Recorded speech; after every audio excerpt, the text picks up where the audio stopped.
ہم نے کچھ دنوں بعد جو ہے وہ تمام اپوزیشن پارٹیوں کے جو پارلیمان میں موجود ہیں ان کی ایک مشترکہ اجلاس بھی بلا لیا گیا ہے، اور جی یو آئی کے ساتھ، جمعیت علماء اسلام کے ساتھ ہم بڑے فائنل ٹچ میں ہیں۔ تمام تر چیزیں وہ بھی چاہتے ہیں کہ ریٹرن میں ہو، ہم بھی یہ چاہتے ہیں کہ چیزیں ریٹرن میں ہوں، اور اس کے بارے میں بہت جلد آپ کو ایک اچھی نیوز ملے گی۔ وہ تو کچھ سیٹوں کی بھی اگلے الیکشن کے والے سے سیٹ ایڈجسٹمنٹ کی بات بھی ہو رہی تھی، وہ بھی معاہدے کے اندر شامل ہے نا، جو جس کی آپ بات کریں ریٹرن معاہدے کی؟ بالکل تمام تر چیزیں جو ہے بڑا اس پہ گفتگو ہوئی ہے، مشاورت ہوئی ہے، تمام تر چیزوں کو ٹیبل پہ رکھ کے ہی فیصلہ ہوگا، تمام تر چیزوں کو ٹیبل پہ رکھ کے ہی فیصلہ کیا جائے گا۔ بالکل آپ جس طرف اشارہ کر رہے ہیں وہ چیز مذاکرات میں بھی شامل تھی، اور ریٹرن فیصلے میں بھی شاید وہ شامل ہوگی۔ بڑی اہم خبر ہے کہ اگلا الیکشن جو ہے تحریک انصاف اور جے یو آئی کے پی میں مل کر لڑیں گی، ایسا ہی ہے؟ دیکھیں اس پہ بھی مشاورت ہو رہی ہے، دیکھو دونوں سائڈ سے ڈیمانڈز آئی ہیں، انہوں نے بھی ڈیمانڈز کی ہیں تو ہمارے بھی کچھ ڈیمانڈز ہیں۔ صحیح۔ سیاسی اتحاد ایسے ہی بنتے ہیں، مستقل نہ کوئی آپ کا دوست ہوتا ہے نہ کوئی دشمن ہوتا ہے۔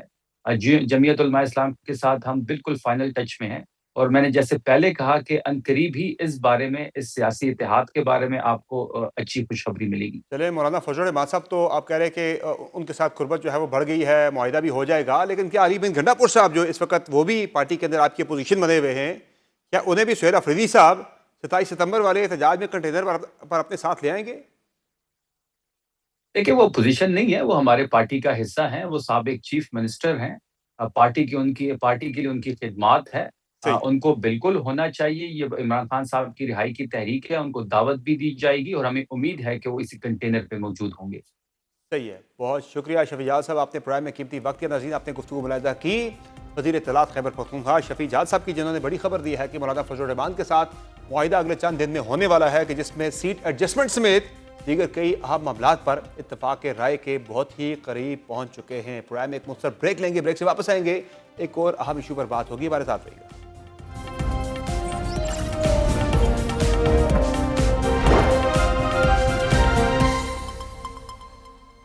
Welcome back. پاکستان میں خواتین کے خلاف تشدد، بالخصوص شادی شدہ خواتین کے ساتھ گھریلو تشدد اب محض انفرادی یا خاندانی تنازعات کا مسئلہ نہیں رہا، بلکہ ایک سنگین سماجی بحران کی شکل اختیار کرتا جا رہا ہے۔ آئے روز سامنے آنے والے واقعات یہ سوال اٹھا رہے ہیں کہ آخر ہمارے معاشرے میں برداشت، احترام اور اختلاف کو قبول کرنے کی صلاحیت کیوں کم ہوتی جا رہی ہے؟ یہ صورتحال اس لیے بھی انتہائی تشویشناک ہے کیونکہ 2 روز قبل راولپنڈی کے علاقے لال کرتی تھانہ سول لائنز کی حدود میں 9 ماہ قبل رشتہ ازدواج میں منسلک ہونے والی 45 سالہ خاتون ہنا جاوید کی ان کی رہائش گاہ کے باتھ روم سے تشویشناک حالت میں لاش برآمد ہوئی ہے۔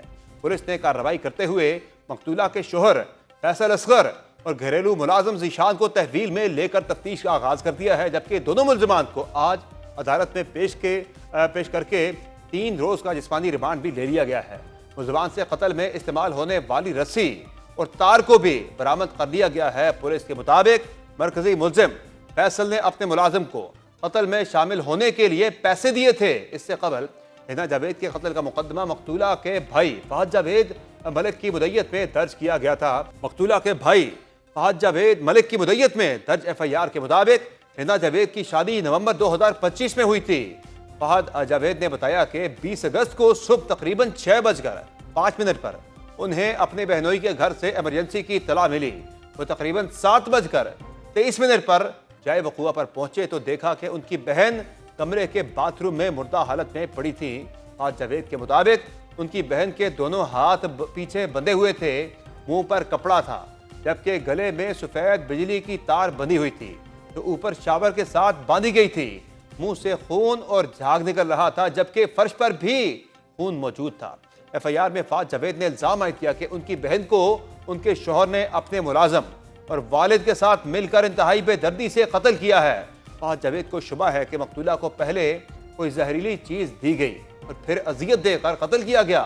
انہوں نے یہ الزام بھی عائد کیا کہ ان کے بہنوئی آئے روز مقتولہ کو تشدد کا نشانہ بناتے تھے، اور اس سے قبل ملزم کی پہلی اہلیہ نے بھی تشدد سے تنگ آ کر طلاق لے لی تھی۔ مقتولہ کے بھائی فہد جاوید ملک نے BBC اردو سے بات کرتے ہوئے کہا کہ جو منظر انہوں نے دیکھا اسے شاید وہ پوری زندگی نہ بھول سکیں۔ ان کے مطابق یہ انتہائی خوفناک تھا۔ خاندان شدید صدمے اور ذہنی دباؤ سے گزر رہا ہے اور انہیں